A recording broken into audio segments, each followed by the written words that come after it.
ग तुझं सारखं सारखं नमस्कार मंडळी नमस्कार मंडळी, तुझा नमस्कार पोहोचला त्यांच्यापर्यंत. आम्हाला टीव्ही बघायचं ते कॉर्ड लावून ऐकायचं. साक्षी, हा किती पसारा कपड्यांचा. म्हणजे आता आम्ही घराच्या बाहेर जाऊन झोपायचं का? मला काही ऐकायचं नाही. 5 मिनिटात कपड्यांच्या घड्या घालायच्या आणि कपड्यात ठेवायचं. मी मदतीला येणार नाहीये, समजलं? काय गरज एवढी मेकअप थापायची? देवाने सुंदर चेहरा दिलाय ना एवढा, ती पावडर घेऊन कशाला खराब करते?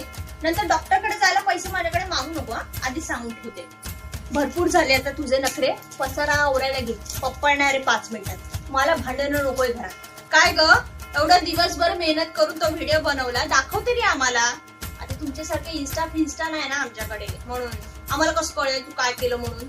काय ग, पण तुला याचे पैसे मिळतात नाही म्हणून सांगते सारखा जॉब कर, पण ऐकतच नाही. तू तुझा भाऊ ऐकत नाही, तू ऐकत नाही, तुझा पप्पा ऐकत नाही, मग मी कुठे जाऊ? देवा, आता मला उचल, माझी सुटका कर यांच्यापासून.